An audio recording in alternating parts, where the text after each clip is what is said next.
أعوذ بالله من الشيطان الرجيم. بسم الله الرحمن الرحيم. لم يكن الذين كفروا من أهل الكتاب والمشركين منفكين حتى تأتيهم البينة. رسول من الله يتلو صحفا مطهرة فيها كتب قيمة. وما تفرق الذين أوتوا الكتاب إلا من بعد ما جاءتهم البينة. وما أمروا إلا ليعبدوا الله مخلصين له الدين حنفاء ويقيموا الصلاة ويؤتوا الزكاة وذلك دين القيمة. إن الذين كفروا من أهل الكتاب والمشركين في نار جهنم خالدين فيها أولئك هم شر البرية. إن الذين آمنوا وعملوا الصالحات أولئك هم خير البرية. جزاؤهم عند ربهم جنات عدن تجري من تحتها الأنهار خالدين فيها أبدا. رضي الله عنهم ورضوا عنه ذلك لمن خشي ربه. صدق اللہ العظیم. محترم حضرات، سامعین کرام، حاضرین مسجد، عزیزوں اور بزرگوں، یہ قرآن مقدس کے 30ویں پارے کی سورہ بینہ کی پاکیزہ، مبارک، باعظمت، مطہر آیتیں ہیں. اس سورت کا ایک نام بینہ ہے اور اس کا ایک نام ہے منفکین. منفکین حتی تأتیہم البینہ، منفکین. اور اس سورت کا ایک نام ہے سورۃ البریہ، اولئک هم خیر البریہ. قرآن پاک کی یہ سورت مدنیہ ہے. مدنی ہونے کا مطلب اللہ کے حبیب مدنی آقا تاجدار مدینہ جناب محمد الرسول اللہ صلی اللہ علیہ وسلم کے قلب اطہر پر ہجرت کا واقعہ پیش آنے کے بعد نازل ہوئی. اس سورت مبارکہ میں ایک رکوع ہے، 8 آیتیں ہیں اور 399 حرف. 399 حرف. جو اللہ کا نیک بندہ اس پوری سورت کی تلاوت کو ایک مرتبہ سن لے تو اس کو 399 نیکیاں ملتی. اور اگر وہ تلاوت کا شرف حاصل کر لے تو 3990 نیکیاں. کتنی؟ 3990 نیکیاں، بغیر محنت، بغیر مشقت، زیادہ وقت لگے بغیر، صرف تلاوت پر اور صرف سن لینے پر. اور اگر اس کا مطلب سیکھ لیا جائے تو نیکیاں اور بڑھیں گی. صرف سیکھ لیا جائے، عمل نہ کیا جائے، پھر بھی نیکیاں بڑھیں گی. حدیث میں ہے، آپ نے فرمایا کہ اگرچہ اس کا عمل نہ ہو پھر بھی نیکیاں ہیں، اور جب وہ عمل بھی کرے گا تو پھر نیکیوں میں اور اضافہ ہوگا. مقصد کیا ہے؟ عمل نہ کیا جائے، خالی علم حاصل کر لیا نہیں. مقصد یہ ہے کہ سیکھ تو لو.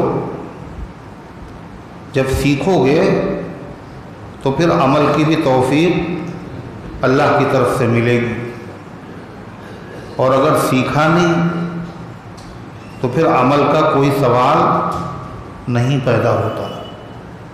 جب علم ہی نہیں ہے تو پھر عمل کہاں سے ہوگا؟ پہلی سیڑھی ہے علم اور دوسرا زینہ ہے عمل۔ جب پہلی سیڑھی پہ قدم نہیں رکھا تو دوسری منزل پہ آپ کیسے پہنچ سکتے ہیں؟ اور اللہ تعالیٰ کی یہ سنت ہے، جب کوئی بندہ علم حاصل کرتا ہے اس کا مطلب یہ ہے اللہ اس پر مہربانی کرنا چاہتا ہے۔ فرمایا خصوصیت کے ساتھ قرآن کے بارے میں اللہ فرماتا ہے یہ ہم سکھاتے ہی اسی کو ہیں جس پہ ہمیں مہربانی کرنا ہوتی۔ الرحمن علم القرآن، رحمان وہ ہے جس نے قرآن سکھایا۔ جس نے کھانا کھلایا وہ رحمان نہیں ہے، جس نے پانی پلایا وہ رحمان نہیں ہے، جس نے سانسیں دی وہ رحمان نہیں ہے، وہ ہے رحمان۔ یہ سب اس کی رحمتیں ہیں، مگر وہ کہتا ہے کہ جس نے سب سے بڑی نعمت تمہیں دی ہے وہ ہے حقیقت میں رحمان۔ سب دی ہوئی خدا کی ہیں، مگر جس نعمت پر اللہ کو خود ناز ہے، جس نعمت پر اللہ کو خود ناز ہے، وہ نعمت کیا ہے؟ قرآن کا علم۔ اللہ کے سبھی بندے ہیں، مگر جن بندوں پر اللہ کو ناز ہے ان کا ذکر قرآن میں کیا کہا؟ وَعِبَادُ الرَّحْمَنِ الَّذِينَ يَمْشُونَ عَلَى الْأَرْضِ هَوْنًا، رحمان کے وہ بندے ہیں جو زمین پر جب چلتے ہیں تو کیسے چلتے ہیں؟ نرمی کے ساتھ چلتے ہیں۔ بندے تو سبھی رحمان کے، مگر اللہ تعالیٰ کو جن بندوں پر ناز ہے ان کی رفتار بھی اللہ کو پسند، ان کی گفتار بھی اللہ کو پسند، ان کے چلنے سے لگتا ہے اللہ کے بندے ہیں، فرعون نہیں ہیں، یہ بندے ہیں۔ ان کی رفتار سے بندگی ظاہر ہوتی ہے۔ کیسی ہے رفتار؟ اکڑ نہیں ہے اس میں ناز اور انداز نہیں ہے، بندے ہیں اللہ۔ حدیث میں آتا ہے جب بندہ قبر کے حوالے کیا جائے گا اور یہ منظر ہم سب کے ساتھ پیش آئے گا، جو آیا ہے وہ جائے گا۔ کتنے ایسے ہیں جو قبر میں اتارے جا چکے اور کتنے ایسے ہیں جن کو ابھی جانا ہے، سبھی جائیں گے۔ تو قبر، یہ زمین ویسے تو کچھ بولتی نہیں ہے، یہ زمین ویسے تو کچھ بولتی نہیں ہے، لیکن جب قبر میں اس کو لٹا دیا جائے گا بندے کو تو اس دن یہ زمین بھی بولتی۔ آج کیوں نہیں بولتی؟ اس لیے کہ اللہ کا حکم نہیں ہے۔ قبر میں لٹائے جانے کے بعد کیوں بولے گی؟ اللہ کا حکم ہوگا۔ ہم ہیں انسان جو اللہ کے حکم کے پابند نہیں ہے، ورنہ آسمان بھی اللہ کا حکم مانتا ہے اور زمین بھی اللہ کا حکم مانتی ہے۔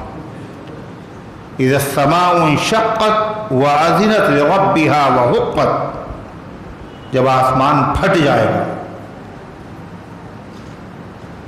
ٹکڑے ہو جائے گا، اتنا مضبوط آسمان، آج تک اس میں کہیں سے کوئی دراڑ، کوئی بال نہیں پیدا ہوا، کتنا پرانا ہے یہ۔ اور قیامت کے روز بھی یہ کمزور نہیں ہوگا کہ پلاسٹر ٹوٹ رہا ہے اور چھت گر رہی ہے۔ قیامت کے دن بھی جب یہ پھٹے گا تو کیوں پھٹے گا؟ وَأَذِنَتْ لِرَبِّهَا، اپنے مالک کا حکم مان لے گا، وَحُقَّتْ، اور اسے اپنے مالک کا حکم تو ماننا ہی چاہیے۔ یہ اللہ بندوں کو سنا رہا ہے، سر سے پیر تک نعمتیں ہماری برس رہی ہیں، تم ہی میرا حکم نہیں مانتے۔ سب سے بڑی مخلوق جو تمہاری نظر میں ہے آسمان، یہ بھی مالک کے حکم کا پابند ہے۔ وَإِذَا الْأَرْضُ مُدَّتْ وَأَلْقَتْ مَا فِيهَا وَتَخَلَّتْ، جب زمین کو ربڑ کی طریقے سے کھینچ کر بڑھا دیا جائے، اور جیسے بستر ہوتا ہے اس میں سلوٹیں ہوتی ہیں، سمٹے پڑے ہوئے ہیں، جب اس کو کھینچ دیا جاتا ہے چادر کو تو سارے سمٹے نکل جاتے ہیں۔ ایسے زمین کے اندر کیا ہے؟ پہاڑ ہیں، درخت ہیں، دریا ہیں، گڑھے ہیں، اس زمین کو برابر کیا جائے گا۔ وَإِذَا الْأَرْضُ مُدَّتْ، زمین کو ربڑ کی طریقے سے کھینچ کے بڑا کر دیا جائے۔ وَأَلْقَتْ مَا فِيهَا وَتَخَلَّتْ، اور زمین کیسی ہے؟ بالکل برابر۔ لَا تَرَى فِيهَا عِوَجًا وَلَا أَمَتًا، زمین میں کہیں ترچھا پن، کہیں ٹیلا، کہیں ابھار، کہیں اونچ، کہیں نیچ نظر نہیں آئے گی، بالکل صاف میدان، کہیں کوئی آڑ نہیں، کہیں کوئی چھپنے کی جگہ نہیں۔ یقول الانسان أین المفر، انسان کہے گا آج کہاں بھاگ کے جائیں، آج کہاں بھاگے ہم؟ کلا، آواز آئے گی، کلا لا وزر، ہرگز نہیں، آج کہیں بھاگ نہیں سکتے۔ آج تو تمہارے رب کے دربار میں تمہاری حاضری ہونا ہی ہے۔ تو زمین وَأَلْقَتْ مَا فِيهَا وَتَخَلَّتْ، اور جو زمین کے اندر چیزیں ہیں، کیا کیا ہے زمین میں؟ اللہ نے گودام بنایا ہے زمین کو، کیا چیز نہیں ہے جو زمین کے اندر نہیں ہے؟ کتنی قسم کی دھاتیں، کتنی مخلوقات، کتنے خزانے، کتنے دفینے، سب زمین میں ہیں۔ یہ زمین اپنے، آج کل تو لوگ خزانے کی چکر میں رہتے ہیں، کہیں سے کوئی دفینہ مل جائے، پتہ چلا کہ زمین میں تھوڑا سا گڑھا ہو گیا، کہنے اب اس کا مطلب یہاں دیگ ہے۔ اب عاملوں کے چکر لگ رہے ہیں، اور عامل بھی خوب دوڑا رہے ہیں۔ آج تک نکلتے تو نہیں دیکھا دفینہ کبھی، قسمت میں آپ کی ہوگا تو خود ملے گا۔ زمین میں دفینے ہیں، خزینے ہیں، زمین کیا کرے گی؟ وَأَلْقَتْ مَا فِيهَا وَتَخَلَّتْ، اپنے اندر کی ساری چیزوں کو باہر پھینک دے گی۔ وَتَخَلَّتْ، اور بالکل خالی ہو جائے گی، کچھ نہیں ہے زمین میں اب۔ یہ آج ہو جاتا، آج تو کہیں نہیں ہوتا۔ فرمایا یہ اس دن میں نہیں ہوتا، مگر اس دن ہوگا کیسے؟ وَأَذِنَتْ لِرَبِّهَا وَحُقَّتْ، اپنے مالک کا کہنا مان لے گی، اور اس کو اپنے مالک کا کہنا ماننا ہی چاہیے۔ اللہ کہہ رہا آسمان کہنا مانتا ہے، اور زمین کہنا مانتی ہے، اور نہیں مانتا ہے تو یہ 2 فٹ کا آدمی کہنا نہیں مانتا، انسان اور جن۔ تو زمین بولے گی تو قیامت کے دن بولے گی۔ اللہ کے نبی صلی اللہ علیہ وسلم نے فرمایا سائنس کا دنیا کے جتنے علم ہیں وہ سب ختم ہو جاتے ہیں زمین کے اوپر تک، زندگی تک ہیں۔ زندگی کے بعد، موت کے بعد کیا ہوگا؟ دنیا کا کوئی علم نہیں ہے جو آگے کا حال بتاتا ہو۔ حالانکہ ستاروں کے آگے جہاں اور بھی ہیں، ابھی عشق کے انتہا اور بھی ہیں۔ یہ موت کیا ہے؟ یہ تو سفر ہے، آپ سفر کر رہے ہیں، لمبا سفر ہے، بیچ میں آپ تھک گئے، تھوڑی دیر کے لیے آپ سستانے لگے، سفر ختم تھوڑی ہوا۔ موت تو زندگی کا وقفہ ہے، وقفہ جانتے؟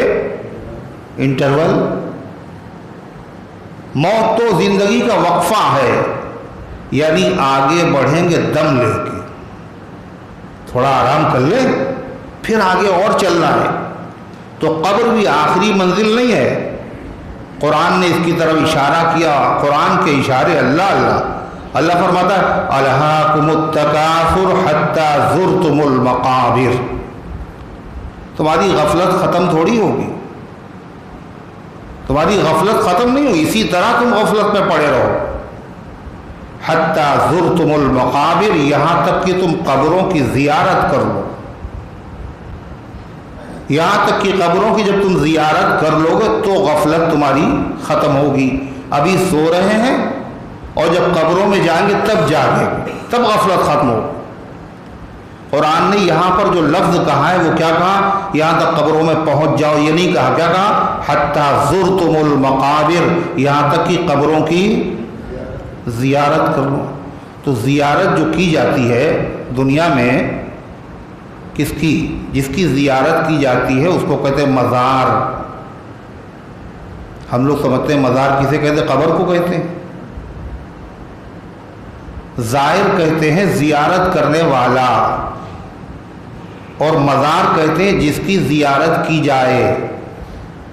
زیارت یعنی جس کو دیکھا جائے، جس کو دیکھنے کے لیے آپ تشریف لے جائیں، وہ انسان ہو یا کوئی عمارت ہو یا کوئی مقدس مقام ہو، وہ زندہ ہو یا قبر میں لیٹا ہوا ہو، آپ اس کی قبر کے اوپر گئے تو کیا ہوا؟ یہ آپ نے زیارت کی۔ جس کی زیارت کر رہے ہیں آپ اسے کہا جائے گا مزار۔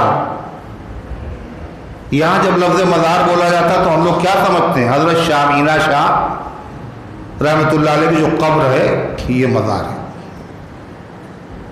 تو زیارت کا لفظ ہے، اور زیارت جو ہوتی ہے وہ میرے خیال سے 1-1.5 مہینے کی ہوتی ہے۔ زیارت کے جب آدمی جاتا ہے تو کتنی دیر لگتی؟ تھوڑی دیر گئے اور دیکھ کے چلے آئے۔ زیارت ہے، یہ منزل نہیں ہے، یہ قیام گاہ نہیں ہے۔ قبروں میں بھی جو تم جاؤ گے تو زیارت ہے، یہ تمہاری منزل نہیں ہے، تمہیں اور آگے جانا ہے۔ عالم آخرت ہے، وہ تو عالم برزخ ہے، اس کے بعد عالم آخرت ہے۔ تو غرضے کی قبر میں جب آدمی جاتا ہے تو زمین اس دن بھی بولتی ہے۔ اللہ کے نبی صلی اللہ علیہ وسلم نے بتایا، یہ تو دنیا کیا علم کوئی نہیں بتاتا، اللہ کے نبی بتاتے آگے کیا ہونا ہے، اور یہ آپ کا امت پر احسان ہے۔ پتہ نہ ہو آدمی چل پڑے، راستے میں پریشانیوں اور دقتوں کا سامنا ہو، کاش کی پہلے سے معلوم ہوتا۔ اتنی سردی پڑے گی تو سردی کے کپڑے رکھ لیتے، اتنی پیاس لگے گی پانی کا انتظام کر لیتے۔ جا کے پتہ لگ رہا ہے، پہلے سے کوئی آدمی بتا دے کہ میاں ایسا ہونا ہے وہاں، تو اس بتانے والے کا احسان ہے یا نہیں؟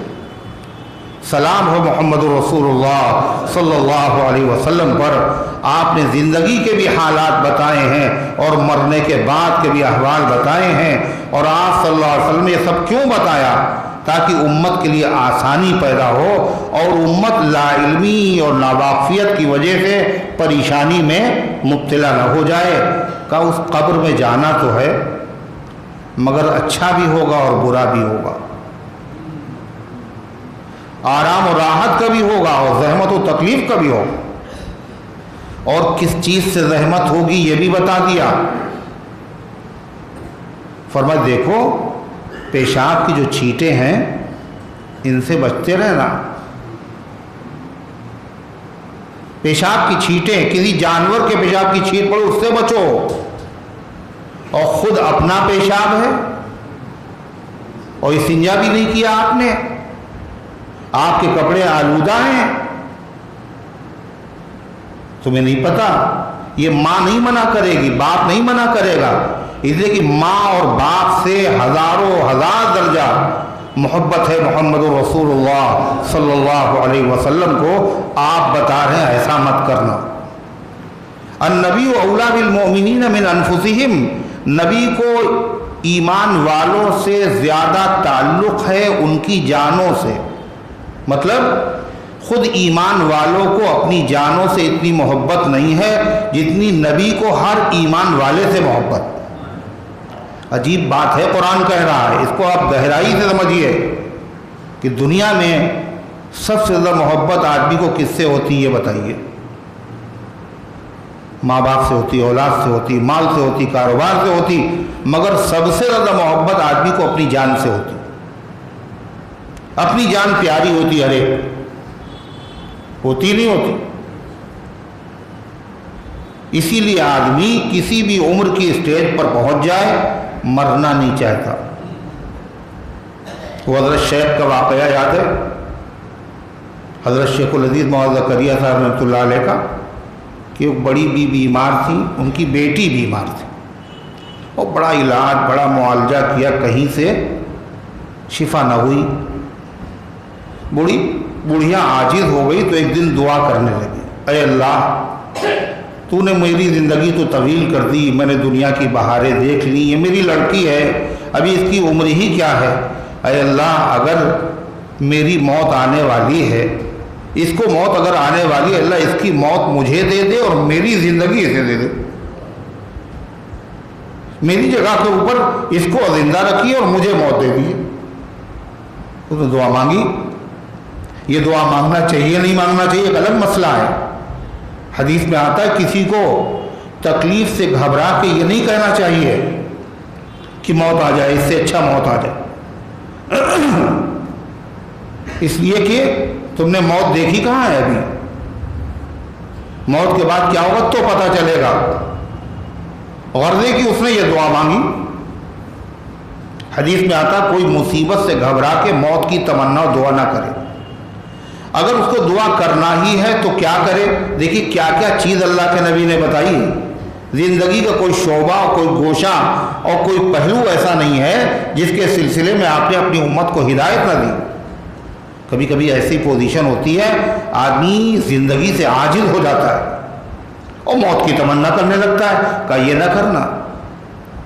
اللہ سے پھر بھی یہی کہنا، اے اللہ جب تک زندگی میرے لیے بہتر ہے مجھے زندہ رکھیے، اور جب موت بہتر ہو تو مجھے اٹھا لیجئے، اور مجھے تو پتہ نہیں کہ موت بہتر ہے یا زندگی بہتر۔ تو اس بوڑھی عورت نے یہ دعا مانگی۔ اب اتفاق سے ایک گائے جو ہے ایک آدمی کے گھر میں گھس گئی، اور ایک دیگچی پتیلی میں جو کچھ تھا اس نے کھایا پہلے، اور اس کے بعد میں وہ پتیلی اس کے سینگ میں پھنس گئی۔ اب اس کو الجھن ہو رہی ہے اور وہ اپنا سر ادھر ادھر ہلا رہی ہے، جس کی وجہ سے عجیب خطرناک آواز ہو رہی، اور الجھن میں وہ بڑھیا کے گھر میں داخل ہو گئی۔ دروازے تو پہلے ہوتے نہیں تھے، کھل گئی۔ بڑھیا نے جو اس کو دیکھا تو یہ سمجھی کہ میری دعا قبول ہو گئی، میری دعا قبول ہو۔ کون سی دعا؟ مجھے موت دے دیجئے، میری بیٹی اچھی ہو جائے۔ وہ یہ سمجھی کہ یہ حضرت ملک الموت ہیں، اسرائیل علیہ السلام ہیں جو یہ تشریف لائے ہیں۔ تو کیا کہہ رہی ہے؟ گھبرا کے اشارہ کر رہی ہے، وہ لیٹی ہوئی ہم نہیں ہیں، وہ لیٹی ہوئی اپنی اسی بیٹی کی طرف اشارہ کر رہی۔ یہ وہ ہے زندگی جس سے آدمی کبھی بھی اکتاتا نہیں ہے، کسی منزل کے اوپر جو ہے وہ آدمی کو اس سے طبیعت اس کی سیر نہیں ہوتی ہے۔ سب سے زیادہ پیار آدمی کو اپنی زندگی سے ہوتا ہے۔ اللہ کیا کہہ رہا ہے؟ النبی اولا بالمؤمنین من انفسہم، نبی کو تمہاری جانوں سے اتنا تعلق، اتنا خود تم کو اپنی جان سے تعلق، اس لیے کہ تم تو بہت سے کام ایسے کر رہے ہو جس سے تمہاری جان خطرے میں پڑے گی، نقصان ہوگا۔ ڈاکٹر بتا رہے یہ چیز مضر ہے مگر کھا رہے ہیں، جان خطرے میں۔ مگر اللہ کے نبی صلی اللہ علیہ وسلم کوئی امت کو تکلیف و زحمت ہو یا آپ کو گوارا ہی نہیں، اس لیے آپ نے سب کچھ بتا دیا، اور آپ نے فرمایا استلذہوا عن البول، پیشاب کی چھینٹوں سے بچا کرو، فإن عامۃ عذاب القبر منہ، اس لیے کہ زیادہ تر قبر میں عذاب پیشاب کی چھینٹوں سے نہ بچنے کی وجہ سے ہوگا۔ یہ نبی کا احسان ہے، پہلے سے بتا دیا۔ اور کیا فرمایا؟ میاں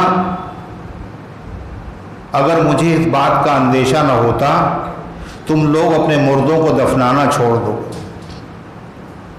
تو مردہ قبر میں اذیت اور تکلیف کی وجہ سے جو چیختا اور بلبلاتا ہے، جو بھیانک منظر ہوتا ہے، میں تمہیں آنکھوں سے دکھا دیتا اور مردوں کو چیخ و پکار تمہیں سنا دیتا۔ الامان الحفیظ، عذاب کیوں ہوگا، تکلیف کیوں ہوگی، سبب بتایا، ایک سبب، دوسرا سبب یہ بھی عام ہے، دوسرا سبب کیا ہے؟ پسند نہیں ہے لوگ آپس میں محبت سے رہیں، لہذا ادھر کی بات ادھر اور ادھر کی بات ادھر، آپس میں لڑائی کرانا، چغلی کرنا، اس کی وجہ سے بھی قبر میں عذاب ہوگا۔ چغلی دوسرے کی کر رہا ہے اور اپنے لیے عذاب خرید رہا ہے، اپنی قبر کے گڑھے کے اندر عذاب کا سامان مہیا کر رہا ہے۔ کہا انجانے میں نہ کرنا، یہ ہم تمہیں پہلے سے بتائے دے رہے ایسا ہوگا۔ عذاب قبر کا سبب جب پیشاب کی چھینٹوں کی وجہ سے عذاب قبر ہو رہا ہے تو کیا نماز چھوڑنے کی وجہ سے نہیں ہوگا؟ نماز چھوڑنے کی وجہ سے نہیں ہوگا۔ شریعت یہ چاہتی ہے کہ مومن پاک رہے ہر وقت۔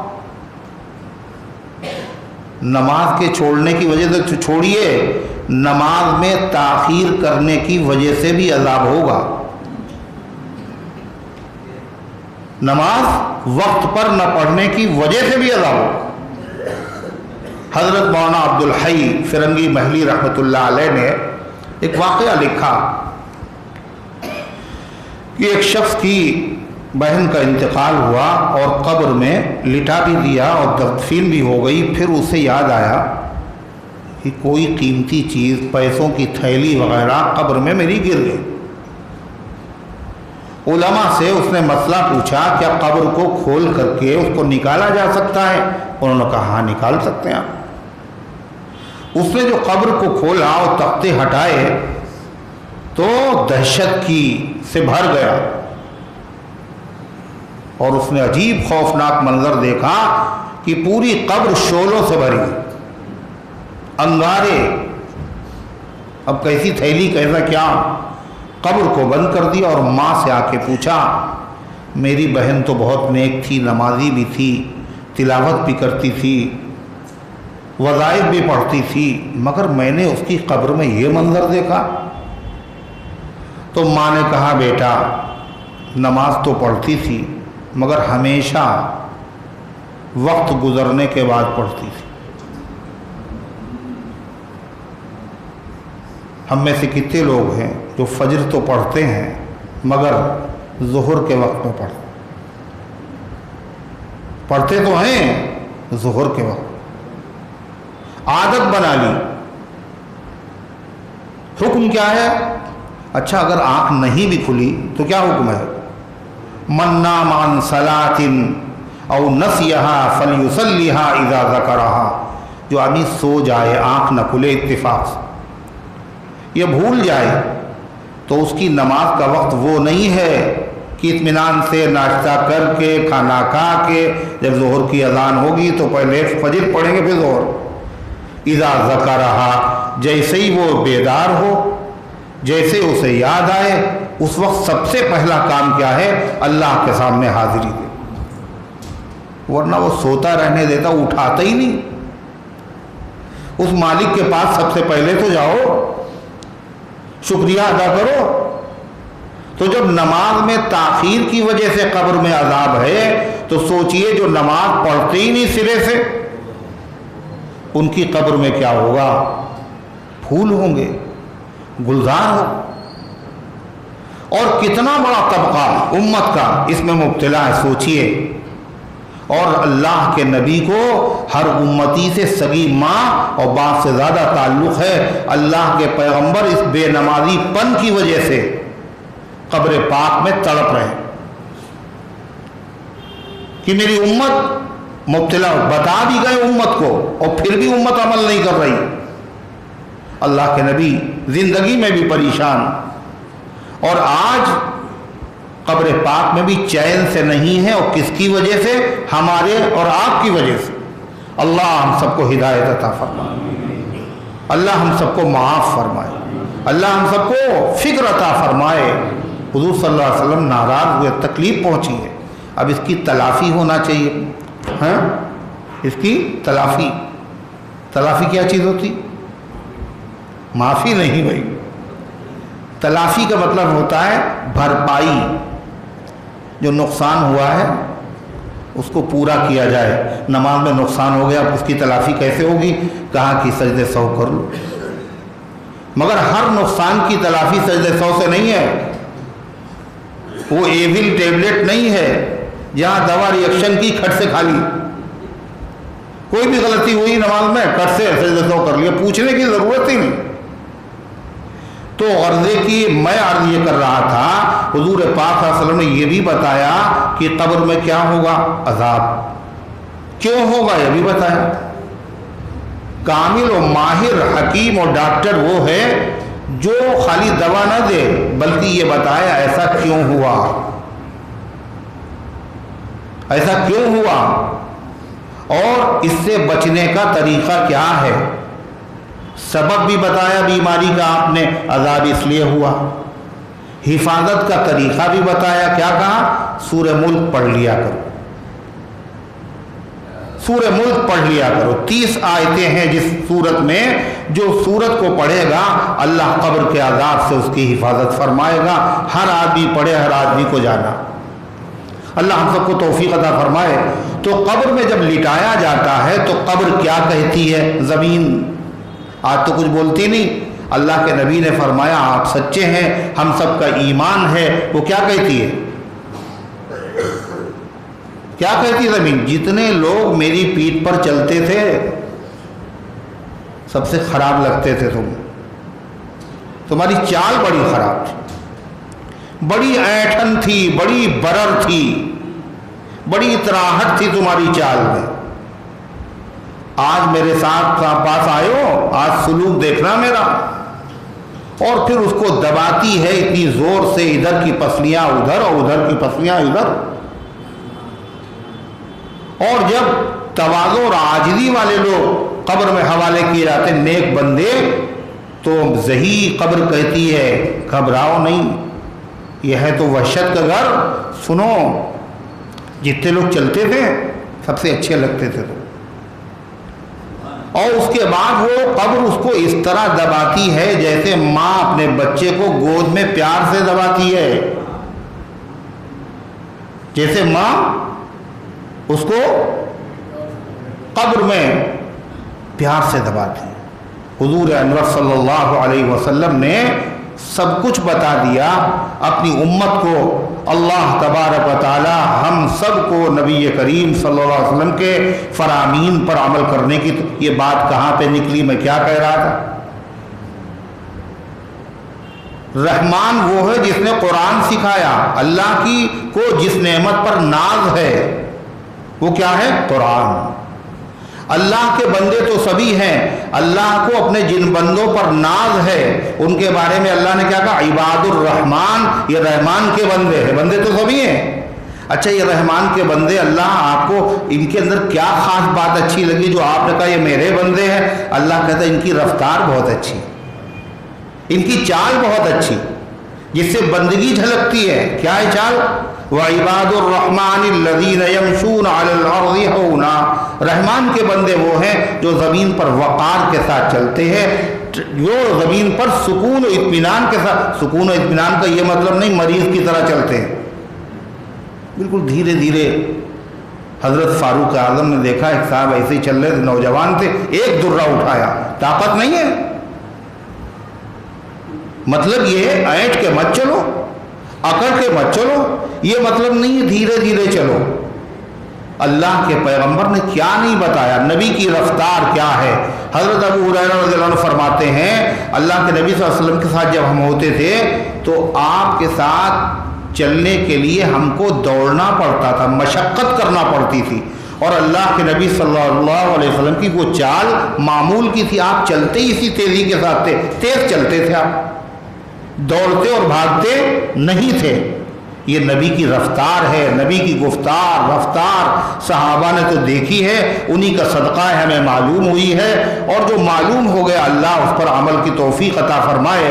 تو میں عرض یہ کر رہا تھا کہ اللہ تبارک و تعالیٰ نے قرآن کریم کی اس صورت میں کیا ہے, اس کی 8 آیتیں ہیں اور کتنے 399 حرف. اگر آپ نے اس کی تلاوت کر لی تو کتنا ثواب ملے گا, 3990 نیکیاں ملیں گی. اور اگر ہم نے سیکھ لیا, صرف سیکھ لیا, عمل نہیں کیا, پھر بھی پھر بھی ثواب ملے گا۔ کس نے کہا؟ یہ اللہ کے نبی نے فرمایا۔ سیکھ تو لو، اس لیے کہ جب بندہ سیکھتا ہے تو پھر عمل کی توفیق ہوگی، اور سیکھنے کا مطلب یہ ہے اللہ اس پر رحم کرنا چاہتا ہے، اور جب اللہ تعالیٰ علم دے گا تو عمل کی بھی توفیق ہوگی۔ حدیث میں آتا ہے جس آدمی کو دعا مانگنے کی توفیق مل جائے، سمجھ لیجیے اللہ کا کرم اس پہ ہونے والا ہے، خدا دینا چاہتا ہے۔ جبھی اس کے دل میں بات ڈالی کہ مانگو خدا سے، علم حاصل ہو تو پھر عمل کی، تو اگر علم حاصل کر لیا، ہم نے سیکھ لیا تو نیکی ملے گی، اور اگر سیکھنے کے ساتھ ساتھ عمل بھی کر لیا تو کم ہو جائے گی نیکی نا، تو اور بڑھ جائے گی۔ اللہ ہم سب کو علم کی بھی توفیق عطا فرمائے، عمل کی بھی توفیق عطا فرمائے۔ قرآن کریم کی یہ صورت وہ ہے کہ ایک جلیل القدر صحابی ہیں، ان کا نام ہے حضرت ابی ابن کعب۔ کیا نام ہے؟ ابی ابن کعب رضی اللہ عنہ، بڑے جلیل القدر صحابی۔ ان کی کنیت ہے ابو منذر۔ حضرت صدیق اکبر کا اس سے پہلے ذکر کیا تھا، ان کا نام کیا ہے؟ ابو بکر صدیق کا اصلی نام کیا ہے بھائی؟ ماشاءاللہ سب اہل سنت و جماعت، کیا نام ہے؟ عبداللہ۔ اصلی نام کیا ہے ان کا؟ عبداللہ۔ کنیت ان کی کیا ہے؟ ابو بکر۔ لقب ان کا کیا ہے؟ صدیق اور عتیق۔ لقب بھی اللہ کے نبی کا دیا ہوا، دونوں لقب۔ اور ابو بکر بکر کے باپ، اور بکر کے باپ انہیں اس لیے نہیں کہا جاتا، بکر نام کا ان کا کوئی بیٹا تھا، ان کے تو 3 ہی بیٹے تھے، ایک کا نام عبداللہ، خود ان کا نام عبداللہ اور بیٹے کا نام بھی عبداللہ۔ یہ عجیب بات ہوئی، یہاں تو مجال ہے وہ نام جو خاندان میں کہیں نکل آئے وہ گھر میں رکھا جائے۔ ہر صحابی کی نے پہلی اولاد کا نام عبداللہ رکھا۔ کیوں رکھا؟ حضور سے سن لیا تھا اللہ کو 2 نام بہت اچھے لگتے ہیں، ایک عبداللہ اور ایک عبد الرحمن۔ صدیق اکبر نے پہلا نام کیا رکھا؟ عبداللہ۔ دوسرے بیٹے کا نام کیا رکھا؟ عبد الرحمن۔ اللہ کے بعد اگر کسی کا نام سب سے اچھا ہے تو کون ہے وہ؟ حضور پاک صلی اللہ علیہ وسلم۔ تیسرے بیٹے کا نام رکھا محمد، عبداللہ، عبد الرحمن، محمد۔ بکر نام کا ان کا کوئی بیٹا ہی نہیں، پھر ان کو ابو بکر کیوں کہتے ہیں؟ کیوں کہتے ہیں ان کو؟ بکر کے معنی ہیں پہلی چیز، صبح کا پہلا وقت، بکرا۔ بورا کہتے ہیں صبح تڑکے، صبح کا پہلا حصہ۔ باکورا کہتے ہیں جو پہلا پھل آتا ہے۔ پہل کے معنی ہے بکر میں۔ ابو بکر کو بکر کیوں کہا جاتا ہے؟ اس لیے کہ انہوں نے اسلام کی طرف سب سے پہلے قدم بڑھایا۔ مگر سوال یہ ہے کہ ابو بکر جو کہا گیا وہ مسلمان ہونے کے بعد نہیں، زمانے جاہلیت میں بھی ابو بکر کو ابو بکر ہی کہا جاتا تھا۔ اگر پہلے اسلام قبول کرنا کی وجہ سے ابو بکر کہا گیا تو یہ بات تو سمجھ میں نہیں آتی، تو پہلے تو ابو بکر ان کو کہا جاتا تھا۔ پھر کیا اصل میں ان کو ابو بکر اس لیے کہا جاتا ہے کہ ہر خیر میں، ہر نیک کام میں، ہر اچھے عمل میں جو سب سے آگے ہو اس کو کہا جاتا ہے ابو بکر۔ اس وجہ سے ان کو زمانے جاہلیت میں بھی ابو بکر کہا جاتا تھا، اور زمانے اسلام میں بھی ان کو ابو، یہ ہے ان کی کنیت کی وجہ۔ کوئی ان سے کبھی آگے نکلا؟ ابو بکر صدیق سے کوئی کبھی آگے ہوا؟ کبھی کوئی آگے نہیں ہوا۔ صحابہ کرام میں سے حضرت عمر ایک ایسے ہیں جنہوں نے مقابلہ کرنے کی کوشش کی اور آخر میں کیا کہا؟ نہیں، میں تو یہ سمجھ رہا تھا آج میں آگے نکل جاؤں گا، مگر مجھے یقین ہوگا میں ابو بکر سے کبھی آگے نہیں بڑھ سکتا۔ اور حضرت علی، یہ خالی کسی ایک آدمی کی بات تھوڑی، حضرت علی رضی اللہ تعالیٰ کی محفل میں ابو بکر کا ذکر آ گیا تو کہنے لگے السباق یذکرون، السباق یذکرون۔ حضرت علی کہتے تھے حضرت ابو بکر سباق، سباق کا مطلب سابق مانے آگے بڑھنے والا، اور سباق کے مانے بہت آگے بڑھنے والا۔ کہا اچھا سباق کا تذکرہ کر رہے ہو تم لوگ، سباق کا تذکرہ کر رہے ہو؟ پھر حضرت علی نے کہا قسم اللہ کی جس نیک کام کی طرف ہم نے آگے بڑھنے کا ارادہ کیا، ہم نے ابو بکر کو اپنے آگے ہم نے پایا، اس کوئی چیز ایسی نہیں سب سے آگے، بلکہ ابو بکر تو وہ تھے جن کو نیک کام کرنے میں یہ آگے نہ بڑھ جائیں ان کو روکا جاتا تھا، ان کو روکنا پڑتا تھا۔ حضرت ابو عبیدہ رضی اللہ عنہ احد کا جب جنگ احد ہوئی اور حضور صلی اللہ علیہ وسلم کی مبارک رخسار میں جب خود کی کڑی چبھ گئی، بڑی تکلیف تھی آپ کو، اس تکلیف سے آپ کو نجات دلانا یہ کیا نیکی ہے نہیں ہے؟ یہ نیکی بھی کون سب سے پہلے حاصل کرے؟ جو سب سے پہلے حاصل کرتے تھے حضرت ابو بکر آگے بڑھے تو حضرت ابو عبیدہ نے کیا کہا؟ اللہ اکبر، کہنے ابو اقسمک یا ابا بکر، ابو بکر تمہیں قسم ہے، ابو بکر تمہیں قسم ہے یہ نیکی مجھے حاصل کر لینے دو۔ قسم دی تب ابو بکر رکے، ورنہ ہر کام میں سب سے آگے۔ تو ان کی کنیت ایسی طریقے سے حضرت ابی بن کعب کی کنیت کیا ہے؟ ابو منذر۔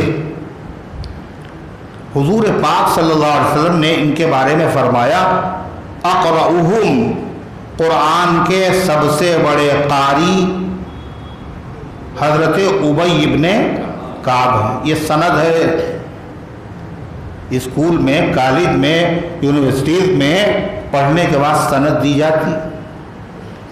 یہ صحابہ کہاں پڑھتے تھے؟ اللہ کے نبی کے پاس، حضور نے ان کو تمغے اور سند دی ہے۔ اور جمعے کے خطبے میں آپ سنتے ہیں، کیا سنتے ہیں؟ ارحم امتی بی امتی ابو بکر، میری امت میں سب سے زیادہ رحم دل ابو بکر ہیں۔ یہ سند ہے جو اللہ کے نبی نے بانٹی۔ پھر کیا کہا جاتا ہے؟ واشدہم فی امر اللہ عمر، اور دین کے معاملے میں سب سے سخت حضرت عمر ہے۔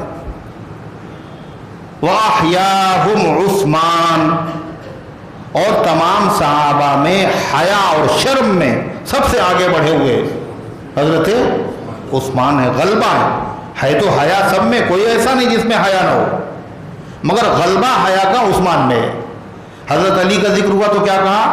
واقضاہم علی، ان میں سب سے عمدہ فیصلہ کرنے والے حضرت علی ہیں۔ پھر کہا اعلمہم بالحلال والحرام معاذ بن جبل، حلال اور حرام کے مسائل کو سب سے زیادہ جاننے والے حضرت معاذ ابن جبل ہیں۔ فرمایا وَأَقْرَأُهُمْ أُبَيِّ بْنُ کعب، اور ان میں سب سے بڑے قاری حضرت ابی بن کعب رضی اللہ تعالیٰ عنہ سید القراء۔ یہ سند ان کو نبی کریم صلی اللہ علیہ وسلم نے عطا فرمائی ہے۔ اور امام کس کو بنایا جائے؟ جو اچھا قرآن پڑھتا ہو۔ یوم القوم اقرؤہم، امامت وہ کرے جو اچھا قاری ہو۔ اچھا قاری کا مطلب خالی آواز اور لہجہ اچھا ہو نہیں، اس زمانے میں جو قاری ہوتا تھا وہ قرآن کا بڑا عالم بھی ہوتا تھا۔ اعلمہم بالسنہ، صحابہ صرف الفاظ نہیں پڑھتے تھے، علم کے ساتھ، مسائل کے ساتھ۔ تو حضرت فاروق اعظم رضی اللہ عنہ کا جب زمانہ آیا تو انہوں نے کیا دیکھا؟ وہ گزرے، رمضان کا مہینہ تھا، رمضان کے مہینے میں مسجد میں دیکھا، مسجد نبوی میں صحابہ کھڑے وہ نماز پڑھ رہے ہیں۔ کون سی نماز؟ تراویح۔ کہیں 2 آدمی کھڑے ہوئے، کہیں 3 آدمی کھڑے ہوئے، کہیں 2 کی جماعت، کہیں 3 کی جماعت، اس طرح کھڑے ہوئے۔ حضرت فاروق اعظم کے دل میں آیا یہ الگ الگ بکھرے ہوئے موتی ہیں، ان موتیوں کو اگر ایک جگہ اکٹھا کر دیا جائے تو کتنا اچھا لگے گا۔ حضرت فاروق اعظم رضی اللہ عنہ نے کس کو بلایا؟ جو سب سے بڑے قاری تھے، جن کو اللہ کے نبی نے سند دی تھی، کیا نام تھا ان کا؟ حضرت ابی ابن کعب۔ کہا تم تراویح کی نماز پڑھو، اور تمام صحابہ کو ان کے پیچھے اکٹھا کر دیا، ایک جماعت ہو رہی۔ کتنی رکعت پڑھاتے تھے حضرت ابی ابن کعب؟ کتنی پڑھاتے تھے؟ 20 اور 23 رکعت، 20 نہیں 23 رکعت۔ 23 رکعت کیسے پڑھاتے تھے؟ کہ 20 تراویح اور 3 وتر۔ فاروق اعظم کا زمانہ، تمام صحابہ پڑھ رہے، کوئی اعتراض کرنے والا نہیں ہے۔ غیر مقلد ہوتے تو کیا کہتے کہ 8 پڑھیے، یہ 20 کیسے پڑھ رہے ہیں آپ لوگ؟ صحابہ سے کہتے، ان سے بڑا کوئی عالم تھا صحابہ سے بڑا؟ انہوں نے اللہ کے نبی کے پیچھے نمازیں پڑھی ہیں، اور جس کام کو تمام صحابہ نے کیا ہو اور کسی نے اس کو اوپر نکیر نہ کی ہو، اگر وہ حدیث ہو اور سند کے اعتبار سے کمزور بھی ہو، وہ سب سے مضبوط اور اعلیٰ درجے کی حدیث ہے، ہر صحابی اس پر عمل کر رہا۔ وہ کمزوری ہمارے اعتبار سے ہوگی۔ غرض ہے کہ حضرت ابی ابن کعب رضی اللہ عنہ کو امام بنایا اور وہ نماز پڑھا رہے تراویح کی۔ حضرت علی نے دیکھا، تو حضرت علی نے جب دیکھا تو کیا کہا پتہ ہے؟ حضرت علی رضی اللہ تعالیٰ عنہ کی زبان سے دعائیہ کلمہ نکلا اور کہا اللہم نور قبر عمر کما نور مساجدنا۔ حضرت علی کی بات ہوتی، کہنے لگے اے اللہ عمر کی قبر کو نور سے بھر دے۔ یہ دعا ہے یا بد دعا ہے؟ بتائیے کیوں بھائی؟ یہ کیا ہے؟ دعا ہے بد دعا؟ اللہم نور قبر عمر، اے اللہ عمر کی قبر کو نور سے بھر دے، یہ کیا ہے؟ دعا ہے۔ کون دعا دے رہا ہے؟ حضرت علی۔ کس کو دے رہے ہیں؟ حضرت عمر کو۔ پتہ یہ چلا حضرت عمر کو دعا دینا، عمر کے لیے دعائے خیر کرنا، یہ علی اور علی والوں کا طریقہ ہے۔ پھر آگے کیا کہا؟ اے اللہ عمر کی قبر کو نور سے بھر دے، کما نور مساجدنا، جیسے انہوں نے ہماری مسجدوں کو نورانی بنا دیا۔ لفظ ہماری پہ غور کیجئے، اس کا مطلب مسجدیں 2 طرح کی ہیں، حضرت علی کرے ہماری اور ہمارے غیروں کی۔ ہماری مسجدوں کو نورانی بنا دیا۔ کیسے نورانی بنا دیا؟ کہ تراویح کی نماز تو پہلے بھی ہوتی تھی اللہ کے نبی صلی اللہ علیہ وسلم کے زمانے میں، مگر اس طرح ایک امام کے پیچھے سب پڑھتے ہوں اہتمام کے ساتھ، یہ حضرت عمر رضی اللہ عنہ کا کارنامہ ہے۔ لہذا یہ کہاں ہوتا؟ جہاں جہاں یہ تراویح کی نماز ہوتی ہے وہ مسجدیں نورانی ہیں، حضرت علی کہہ رہے ہیں، اور وہ مسجدیں کس کی ہیں؟ ہماری مسجدیں ہیں۔ اور جہاں جہاں تراویح کی نماز نہیں ہوتی وہ نہ ہماری مسجدیں ہیں نہ وہ نورانی ہے۔ بتائیے کتنا سچا فرمان ہے حضرت علی کا۔ آنکھوں سے دیکھ لیجیے آپ، حضرت علی اور حضرت عمر کو الگ کوئی کرے گا؟ وہ خود الگ ہو جائے گا جن کو الگ کرنے کی کوشش کرے گا۔ یہ کیا رحماء بینہم، صحابہ آپس میں رحم دل تھے۔ تو حضرت ابی ابن کعب رضی اللہ عنہ کو حضور نے کیا کہا؟ سید القراء۔ اقرؤہم ابی بن کعب۔ حضرت عمر کیا کہتے تھے؟ سید المسلمین، مسلمانوں کے سردار۔ یہ کاتب وحی بھی تھے، قرآن بھی لکھتے تھے حضرت ابی بن کعب رضی اللہ تعالیٰ عنہ، اور یہ مدینے میں عدالت کے قاضی بھی تھے۔ کون؟ حضرت ابی بن کعب رضی اللہ عنہ۔ زمانہ کس کا ہے؟ حضرت عمر کا۔ مسجد کس کی ہے؟ اللہ کے نبی کی۔ حضرت فاروق اعظم آئے اور دیکھا کہ جگہ تنگ ہو رہی مسجد میں۔ حضرت عباس کا مکان تھا۔ کہاں پہ تھا حضرت عباس کا مکان؟ پتہ ہے؟ مسجد نبوی میں جب جائیں گے آپ زیارت کے لیے جو دروازہ ہے باب السلام، جب اس سے آپ داخل ہوں گے تو جو گیٹ ہے وہ یہیں پہ گھر تھا حضرت عباس رضی اللہ عنہ کا، اور مسجد نبوی میں داخلہ وہاں سے نہیں ہوتا تھا پہلے۔ آج جو مسجد نبوی ہے اس میں 2 صفیں قبلے کی طرف بڑھائی گئی ہیں۔ حضور صلی اللہ علیہ وسلم کے زمانے میں یہ 2 صفیں نہیں تھیں، ایک صف حضرت فاروق اعظم نے بڑھائی، دوسری صف حضرت عثمان غنی نے بڑھائی۔ آج جہاں امام کھڑے ہوتے ہیں وہ اللہ کے نبی کی محراب نہیں ہے، اللہ کے نبی کی محراب تو وہاں ہے جہاں ریاض الجنہ ہے، اس کے بغل میں آپ کا منبر ہے اور وہیں آپ کی محراب ہے۔ تو مسجد میں آنے کا راستہ تھا وہیں سے، وہاں حضرت عباس رضی اللہ عنہ کو مکان تھا۔ تو حضرت فاروق اعظم نے حضرت عباس سے کہا کہ یہ مکان جو ہے مسجد میں دے دیجیے آپ، اور جہاں مدینے میں کہیے وہاں ہم آپ کو دلوا دیں۔ اور حضرت عباس کون ہیں؟ حضور کے چچا ہیں۔ یہ احترام ہے صحابہ کے دل میں نبی کے رشتہ داروں کا۔ اگر حضرت عباس کو آتا ہوا دیکھتے تھے تو صدیق اکبر اپنے گھوڑے سے اتر جاتے تھے، حضرت عمر پیدل ہو جاتے تھے۔ حضرت عباس رضی اللہ عنہ آئے نبی صلی اللہ علیہ وسلم کی مبارک مجلس میں، اور آپ کی مجلس کیسے ہوتی تھی؟ حضور کی مجلس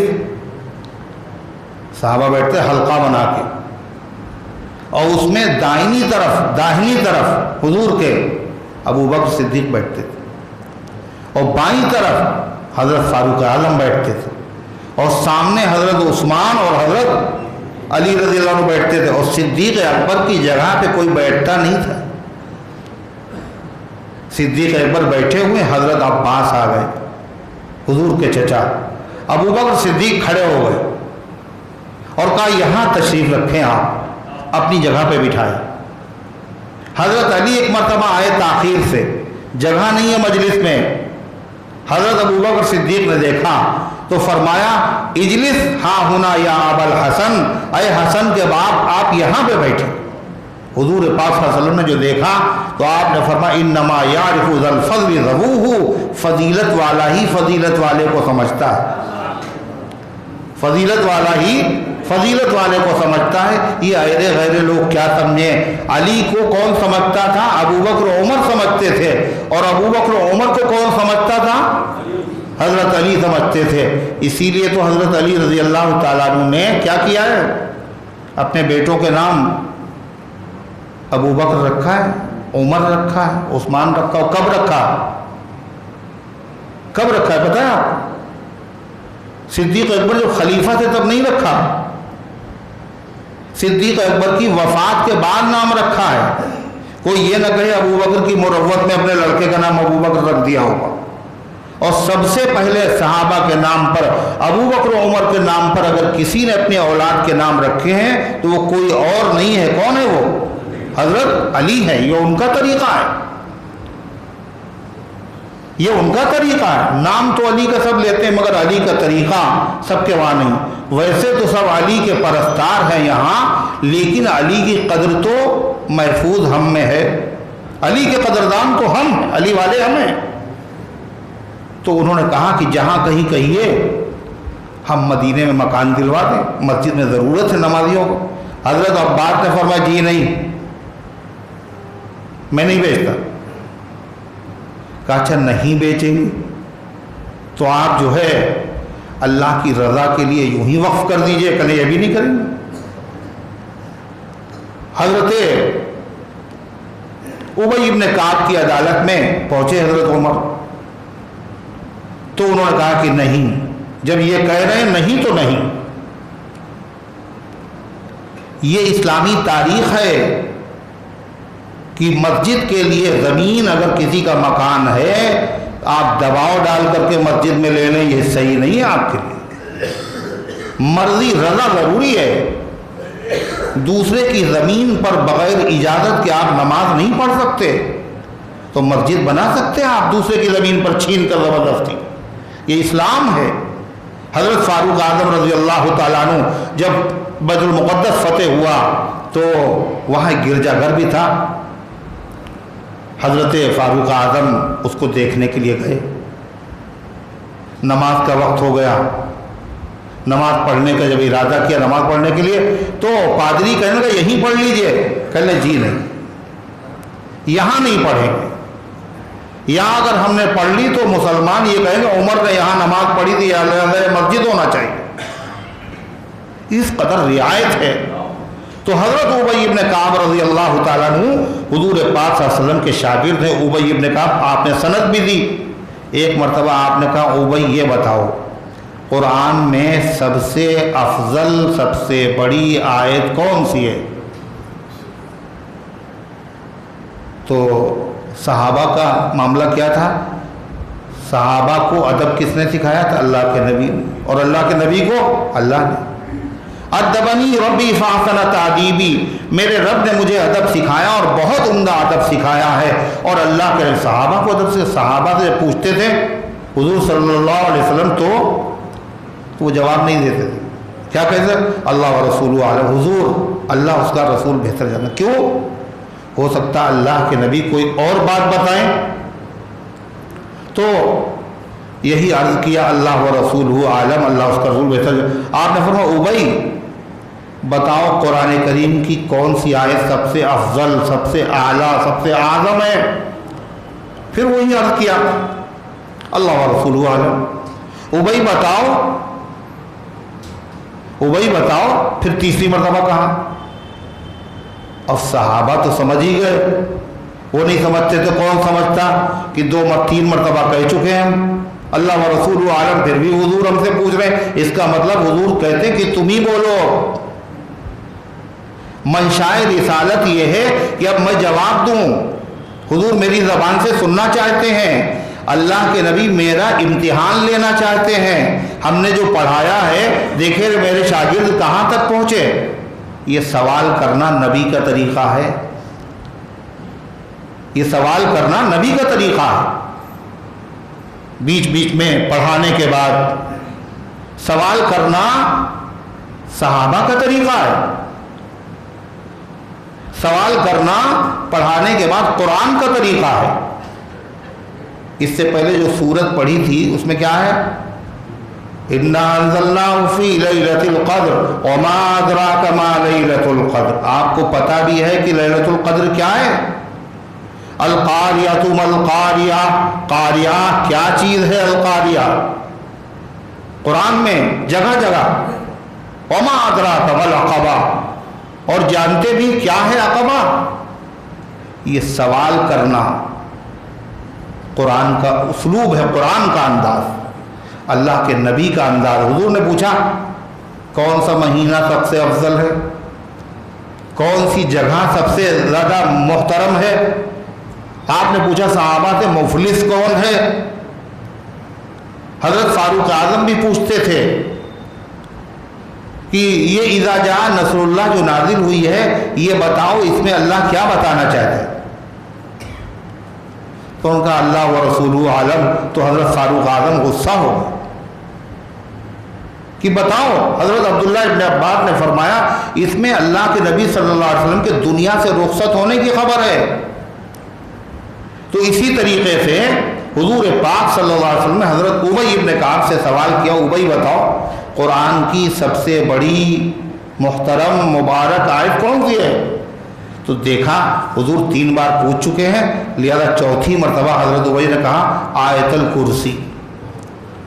جب آپ نے یہ کہا آیت الکرسی تو آپ نے کیا کہا؟ لِيَهْنِكَ الْعِلْمِ يَا أَبَا الْمُنذِرِ, اے ابو منذر تمہیں علم مبارک. اے ابو منذر تمہیں پہلے سوال کیا, جب صحیح جواب دے دیا تو کیا کیا؟ ان کی حوصلہ افزائی کر رہے ہیں, برکت کی دعائیں دے رہے ہیں, تمہیں علم مبارک. یہ حضرت ابی ابن کعب رضی اللہ تعالیٰ عنہ ہیں. ان کا تذکرہ میں نے کیوں کیا؟ اس لیے کہ حضرت جبریل علیہ السلام تشریف لائے حضور صلی اللہ علیہ وسلم کے پاس اس سورت کے نازل ہونے کے بعد, اور حضرت جبریل نے کہا کہ اللہ تعالیٰ فرماتا ہے کہ قرآن کریم کی یہ سورت آپ حضرت ابی ابن کعب کو سنائیے. سنائی تو آپ نے تمام صحابہ کو، مگر حکم الہی آیا کہ یہ سورت خصوصیت کے ساتھ کون پڑھ کے سنائے؟ اللہ کے پیغمبر۔ اور کس کو سنائیں؟ حضرت ابی بن کعب کو سنائیں۔ اللہ کہہ رہا، صحابہ کا مقام دیکھو، ان کی قدر دیکھو، اللہ کے وہاں ان کا کیا مقام و مرتبہ ہے۔ حضور پاک صلی اللہ علیہ وسلم نے حضرت ابی بن کعب رضی اللہ عنہ کو بلایا اور فرمایا، ابی، اللہ تعالیٰ کا پیغام آیا ہے، جبریل آئے، اور انہوں نے کہا اللہ تعالیٰ چاہتا ہے، اللہ کا حکم ہے کہ میں قرآن کی یہ سورت تمہیں سناؤں۔ تو حضرت ابی بن کعب نے جب یہ سنا ہوگا تو بتائیے ان کو خوشی ہوئی ہوگی نہیں ہوگی؟ کیا حال ہوا ہوگا ان کا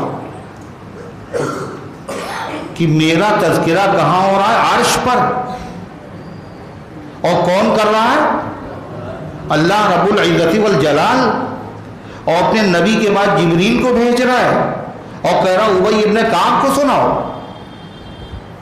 مدینے میں ایک شخص جو ہے سورۃ توبہ پڑھ رہا تھا۔ کون سی سورت؟ سورۃ توبہ۔ سورۃ توبہ میں تذکرہ ہے حضور پاک صلی اللہ علیہ وسلم کے مکے سے مدینے ہجرت کرنے کا، اور جب آپ نے مکے سے مدینے ہجرت کی تو آپ کے ساتھ میں کون تھا؟ کون تھا بھائی؟ حضرت ابوبکر صدیق، یار غار، رفیق غار۔ غار ثور میں کون تھا؟ حضرت صدیق اکبر۔ ثانی اثنین اذ ہما فی الغار، وہ دو میں کے دوسرے تھے غار میں۔ اللہ قرآن میں کہہ رہا ہے اذ یقول لصاحبہ، جب وہ نبی کہہ رہے تھے اپنے صاحب، اپنے ساتھی سے، اور وہاں ساتھی کون تھا؟ اکیلے ابوبکر صدیق اور کوئی نہیں۔ دو موقع ایسے ہیں جہاں ابوبکر کے علاوہ نبی کے ساتھ کوئی نہیں۔ ایک غزوہ بدر میں، عریش بدر میں، اور ایک غار ثور میں۔ ویسے تو حضرت ابوبکر نبی کے ساتھ ہر جگہ ہیں، مگر اور صحابہ بھی ہیں۔ وہ وقت حضر یا وقت سفر صدیق اکبر ہے، نبی کے ساتھ جب دیکھو جدھر صدیق اکبر ہے، کبھی خالی ہے ہی نہیں۔ غار میں اکیلے ابوبکر ہیں۔ اذ یقول لصاحبہ لا تحزن، اللہ کہہ رہا ہے جب وہ کہہ رہے تھے اپنے ساتھی سے غم نہ کرو، ان اللہ معنا، اللہ ہم دونوں کے ساتھ ہے۔ یہ آیت حضرت ابوبکر صدیق کے بارے میں ہے۔ تمام شیعہ اور سنی جتنے بھی مفسرین ہیں وہ سب اس بات پر متفق ہیں، قرآن کریم کی اس آیت میں مراد ابوبکر صدیق۔ اور ابوبکر صدیق کی اسی لیے اگر کوئی کہہ دے وہ صحابی نہیں ہیں، مومن تو چھوڑیے، اگر صرف وہ یہ کہہ دے وہ صحابی نہیں ہیں، تو پوری امت کے علماء کا اتفاقی فیصلہ ہے وہ آدمی مسلمان نہیں رہ سکتا، فوراً دائرہ اسلام سے خارج ہو جائے گا، اس لیے کہ اس نے قرآن کی آیت کا انکار کر دیا۔ اللہ تعالیٰ نے قرآن میں ان کو نبی کا ساتھی اور صاحب کہا ہے۔ یہ آیت کریمہ مدینے میں ایک آدمی پڑھ رہا تھا سورہ توبہ، حضرت ابوبکر صدیق بھی وہیں بیٹھے ہوئے تھے۔ جب وہ پڑھتے پڑھتے اس آیت پہ پہنچا اذ یقول لصاحبہ لا تحزن، صدیق اکبر رونے لگے اور کہنے اللہ کی قسم یہ صاحب میں ہی ہوں، اللہ کی قسم جو قرآن میں اللہ تعالیٰ صاحب ہی، یہ کوئی اور نہیں، میں ہی ہوں۔ یہ بڑے فخر کی بات ہے۔ اللہ تعالیٰ نے دائمی ابدی کتاب میں ان کی صحابیت کا ذکر کیا، اس کو قرآن کا جز بنا دیا، ہمیشہ اسے پڑھا جاتا رہے گا۔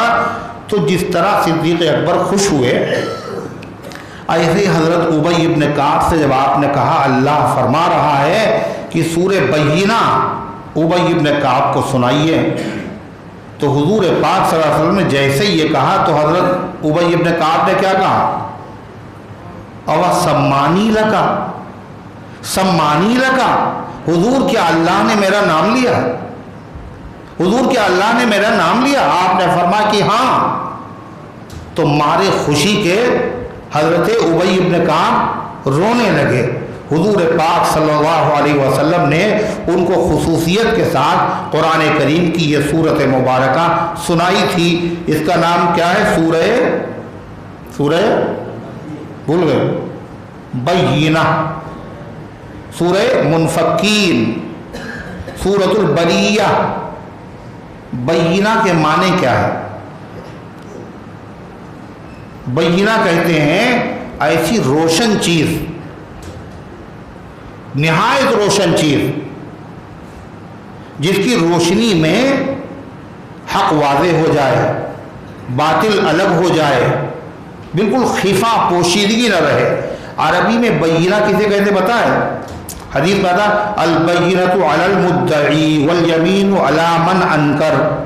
پوری دنیا کی عدالتوں میں یہی چلتا ہے جو حضور نے بتایا صلی اللہ علیہ وسلم، کہ جب کوئی دعویٰ کرے، مقدمہ میں دعویٰ دائر کرے، تو اس کی بات یوں تو مانی جاتی۔ کب مانی جائے گی؟ جب وہ دو گواہ پیش کر دے۔ گواہوں کو عربی میں بینہ کہا جاتا ہے۔ اب تو مانو گے؟ دو گواہ جب تم نے پیش کر دیے تو کیا اب تو ماننا ہی پڑے گا؟ تو بینہ کہتے روشن اور واضح چیز کو۔ قرآن کی سورت کا نام بینہ ہے، اور اس سورت میں بینہ سے مراد کیا ہے؟ اللہ کے پیغمبر مدنی آقا تاجدار مدینہ جناب محمد رسول اللہ صلی اللہ علیہ وسلم کی ذات گرامی۔ آپ روشن چیز ہیں، آپ روشن دلیل ہیں، آپ اللہ کے نبی ہیں۔ اللہ کے نبی ہونے کے لیے دوسرے پیغمبر معجزات دکھاتے تھے۔ اللہ کے نبی کی پوری زندگی، آپ کی چال، آپ کی ڈھال، آپ کی رفتار، آپ کے اخلاق، آپ کی عادات، آپ کی پوری زندگی یہ خود دلیل ہے کہ آپ اللہ تعالیٰ کے پیغمبر ہیں۔ غیر پیغمبر ایسا ہو ہی نہیں سکتا۔ ہر چیز سے ظاہر ہوتا تھا کہ ہر قسم کا کمال اللہ تعالیٰ نے عطا فرمایا تھا جناب محمد رسول اللہ صلی اللہ علیہ وسلم کو۔ نبی کو کیسے پہچانیں گے آپ؟ کیسے پہچانیں گے؟ انگلی سے پہچانے کا پہچان لیجئے۔ ساری دنیا کے لوگوں کی انگلیاں ہیں، مگر کسی کی انگلی سے پانی کا چشمہ ابلا ہو تو دکھاؤ۔ نبی کو پہچانو نبی کی انگلی سے۔ انگلیاں تو سبھی کی ہیں، ہتھوڑے چلانے سے پتھر ٹوٹتے، چٹانیں بھی نہیں ٹوٹتی ہیں۔ یہ دنیا سے بڑا چاند جس کی انگلی کے اشارے سے دو ٹکڑے ہو گیا ہو، نبی کو انگلی سے پہچانو۔ نبی کو پہچاننا چاہے تو پیروں سے، تو نبی کے پیروں سے پہچانو۔ پیر تو سبھی کے ہوتے ہیں، مگر نبی کے پیر الگ۔ احد پہاڑ پہ ہیں آپ، اور اکیلے نہیں ہیں، ابو بکر صدیق ہیں، حضرت عمر ہیں، حضرت عثمان ہیں، اور وہ ہلنے لگا۔ آپ نے اپنا پیر اس پہ مارا، کہا اسکن یا احد، احد پہاڑ ٹھہر جا، فإنما علیک نبی و صدیق و شہیدان، تیری پیٹھ پر ایک نبی ہے، ایک صدیق ہے، دو شہید ہیں۔ وہ پہاڑ ٹھہر گئے۔ زلزلہ آئے تو کوئی پیر مار کے ٹھہرا کے دکھائے۔ نبی کو پیروں سے پہچانو، نبی کی آنکھوں سے پہچانو، نبی کے روب سے پہچانو۔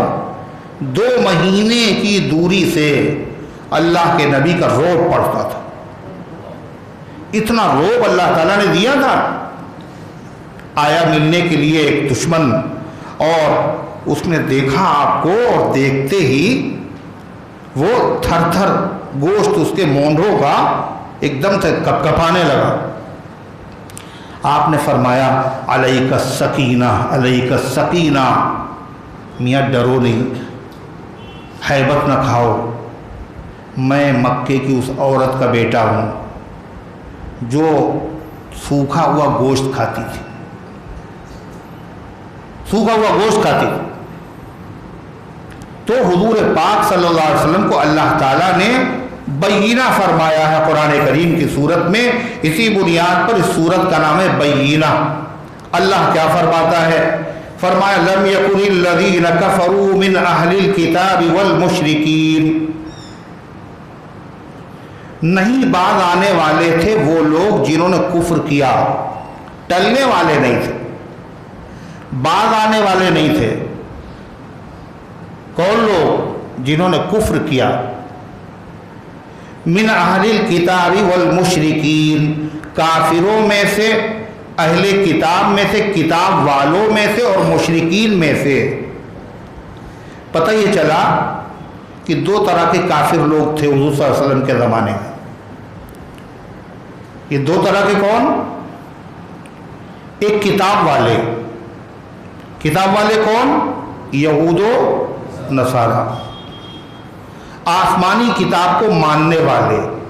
یہودی توریت کو ماننے کا دعویٰ کرتے, عیسائی انجیل کو ماننے کا دعویٰ کرتے. اہل کتاب. اور مشرکین میں سے کافر. مشرکین میں سے کون سے تھے؟ کچھ تو وہ تھے جو ستاروں کی پوجا کرتے تھے, کچھ وہ تھے جو آگ کی پوجا کرتے تھے. صرف مکے کی بات نہیں, پوری دنیا کا حال. اللہ کے نبی خالی مکے کے نبی نہیں ہیں, پوری دنیا کے نبی ہیں. اور پوری دنیا میں اللہ کہہ رہا اندھیرا چھایا ہوا تھا. ایسا اندھیرا تھا, ایسا اندھیرا تھا, اس سے پہلے کبھی ایسا اندھیرا ہوا ہی نہیں. پوری دنیا بیمار تھی. کورونا ایک وبا, پوری دنیا اس کی لپیٹ میں. پوری دنیا بیماری میں مبتلا تھی. ایک بیماری نہیں, لا علاج بیماریاں. اس شدید اندھیرے کو دور کرنے کے لیے سب سے زیادہ پاور کی روشنی کی ضرورت تھی, اور ان بیماریوں کے علاج کے لیے سب سے ماہر حکیم اور معالج اور طبیب کی ضرورت تھی. ظہر الفساد فی البر والبحر, قرآن کہتا ہے خشکی اور تری. دنیا کہے کا نام ہے خشکی اور تری. دنیا سمندر ہے 3 حصے میں, اور چوتھائی حصے میں آبادی. اس لیے اس کو کہتے ہیں, آبادی کے حصے کو کہتے ہیں عربی میں ربع مسکون. ربع کے معنی آتے ہیں کتنا؟ چوتھائی. قرآن میں ہوتا ہے نا ربع چوتھائی پارا, اور نصف آدھا پارا, اور ثلاث تہائی پارا, اور پورا پارا. تو دنیا کو کہا جاتا ہے ربع مسکون, یعنی وہ دنیا کا چوتھائی حصہ جس پر سکونت ہے, جس پر آبادی ہے, جس پہ اللہ کی مخلوق آباد ہے, وہ صرف چوتھائی حصہ ہے. اور 3 حصے سمندر ہے, پانی ہے. تو ظہر الفساد فی البر والبحر, خشکی اور تری میں فساد پھیل چکا تھا. یعنی نہ سمندر محفوظ تھے نہ خشکی محفوظ, پوری دنیا فساد کی زد میں. فساد, شرک, کفر, بدعات, ظلم, جرائم, نہایت خطرناک. روشنی تھی نہیں, گل ہو چکی تھی. کتنا گیپ ہے حضرت عیسیٰ علیہ السلام اور حضور پاک صلی اللہ علیہ وسلم کے درمیان, 500 سال کا فاصلہ. سب کچھ ختم, ٹمٹماتا ہوا چراغ بھی نہیں ہے, کوئی روشنی نہیں. اتنے بڑے اندھیرے کو اجالے سے تبدیل کرنے کے لیے آسان نہیں تھا, اس لیے بڑی روشنی کی ضرورت تھی. یہ لوگ جو کفر میں مبتلا تھے, چاہے وہ ستاروں کی پوجا کرتے ہو, چاہے وہ پانی کی پوجا کرتے ہو, چاہے وہ آگ کی پوجا کرتے ہو, اور چاہے وہ اللہ والوں کی تصویروں کی پوجا کرتے ہو. مکے کے لوگ کیا کرتے تھے؟ کیا کرتے تھے وہ لوگ؟ کس کی پوجا کرتے تھے؟ کس کی؟ ارے مکے کے لوگ کس کی پوجا کرتے تھے؟ بتوں کی. یہ بت کیا تھے؟ یہ بت تھے کیا؟ یہ اللہ والے لوگ تھے. اللہ والوں کی تصویریں بنائی گئی تھی, مجسمے بنائے گئے تھے, اور انہی کو لوگوں نے پوجنا شروع کر دیا تھا۔ کون کون ہے؟ سورہ نوح میں ان کا ذکر ہے، وَدًّا وَسُوَاعًا وَيَغُوثَ وَيَعُوقَ وَنَسْرًا، یہ سب بتوں کے نام ہیں۔ تو اللہ فرماتا اتنی گہرائی میں تھے، اتنے اندھیرے کے عادی ہو چکے تھے کہ یہ ہٹنے والے نہیں تھے۔ جیسے کوئی چیز زمین پہ پڑی ہو اور چپک جائے، آپ اس پہ پانی ڈالیں اپنی جگہ سے ہٹے گی نہیں، جب تک خوب دھار بڑی موٹی اور مسلسل اور فورس کے ساتھ پانی ڈالا جاتا ہے تو وہ چیز اپنی جگہ سے چھوٹتی ہے، وہ گندگی اور غلاظت۔ تو یہ جو دنیا میں کافر تھے، مشرک تھے، اللہ فرماتا لم یکن الذین کفروا، نہیں تھے وہ لوگ جنہوں نے کفر کیا اہل کتاب میں سے، والمشرکین، اور مشرکین میں سے نہیں تھے۔ کیا مطلب نہیں تھے؟ منفکین، رکنے والے، باز آنے والے، اپنی برائیوں کو چھوڑنے والے، اپنے برے باطل عقیدوں کو چھوڑنے والے نہیں تھے یہ لوگ۔ کب چھوڑیں گے؟ حتیٰ تأتیہم البینہ، یہاں تک کہ آ جائے ان کے پاس روشن دلیل۔ جب تک روشن دلیل نہیں آتی تو یہ لوگ اس سے ہٹنے والے نہیں تھے، 1 انچ ہٹنے والے نہیں تھے۔ ٹھیک ہے، آپ اس سے اعلیٰ درجے کی دلیل پیش کر دیجئے، ہم پیچھے ہٹے جاتے ہیں۔ اللہ فرماتے یہ کتاب والے تھے مگر اس کے باوجود کفر میں مبتلا تھے، شرک میں مبتلا تھے، یہ باز آنے والے نہیں تھے۔ ان کا علاج صرف ایک ہی تھا، کیا تھا؟ کہ بینہ آ جائے، ایسا پیغمبر آئے جس کا وجود خود اس کے پیغمبر ہونے کی دلیل ہو۔ حضور پاک صلی اللہ علیہ وسلم نے سب سے پہلے جو اپنی نبوت کو ظاہر کیا مکے کے لوگوں کے سامنے، تو آپ نے معجزہ دکھایا تھا کیا؟ چاند 2 ٹکڑے کیے تھے، پانی کے چشمے ابالے تھے؟ جی نہیں۔ کیا کہا تھا پتہ ہے آپ کو؟ لَقَدْ لَبِثْتُ فِيكُمْ عُمُرًا مِّن قَبْلِهِ أَفَلَا تَعْقِلُونَ، اپنی ذات کو پیش کیا آپ نے کیا کہا؟ میں تمہارے درمیان گزار چکا ہوں عمر کا ایک بہت بڑا حصہ۔ کتنا تھا وہ؟ 40 سال۔ 40 سال میں بھی تمہاری سمجھ میں نہیں آیا، عقل میں نہیں آیا؟ پوری دنیا میں، مکے میں، پورے عرب و عجم میں کوئی ایسا آدمی دیکھا ہے تم نے؟ لَقَدْ لَبِثْتُ فِيكُمْ عُمُرًا، میں نے تمہارے اندر گزارا ہے عمر کا ایک بڑا حصہ۔ انگلی رکھنے کی گنجائش ہو تو بتاؤ، کردار پر، عمل پر، اخلاق پر، کیریکٹر پر، کہیں تمہیں کہیں سے کوئی خامی، کوئی نقص نظر آیا ہو تو بتاؤ، پیش کرو۔ اس ماحول میں جب کوئی ایسا نہیں جو داغدار نہ ہو، عیب میں مبتلا نہ ہو۔ تم نے میری صبحیں دیکھی، تم نے میری شامیں دیکھی، تم نے میرا بچپن دیکھا، تم نے میری جوانی دیکھی، تم نے مجھے بکریاں چراتے ہوئے دیکھا، تم نے مجھے تجارت کرتے ہوئے دیکھا، تم نے خود مجھے صادق کہا، امین کہا۔ کب کہا تھا صادق اور امین؟ مکے کے لوگوں نے صادق اور امین، آپ کو صادق مانے؟ سچا۔ کیوں کہا صادق؟ لوگ جھوٹ بھی بولتے تھے۔ صادق اور امین پورے مکے کے لوگ کہتے تھے۔ کب؟ کلمہ پڑھنے سے پہلے، نبوت کا اعلان کرنے سے پہلے جی نہیں۔ یہ لقب آپ کو دیا کیوں تھا؟ صادق الامین سب کی زبان سے کیوں کہلوایا گیا تھا؟ یہ دلیل اس بات کی ہے کہ آپ جیسا کوئی بھی نہیں ہے۔ اللہ فرماتا یہ گمراہی سے باز آنے والے نہیں تھے، یہ طے کر چکے تھے ہم آخری نبی جب تک نہیں آئیں گے جب تک ہم اپنے عقیدوں سے ہٹیں گے نہیں۔ کون کہہ رہا تھا؟ اہل کتاب کہہ رہے تھے، توریت اور انجیل والے کہہ رہے تھے، ان کی کتابوں میں تذکرہ تھا آخری پیغمبر آنے والے ہیں۔ جب تک وہ پیغمبر آ نہ جائیں گے، جب تک ہم اپنی عقیدوں سے ٹس سے مس ہونے والے نہیں ہیں۔ وہ مکے کے مشرک بھی ہٹنے والے نہیں تھے۔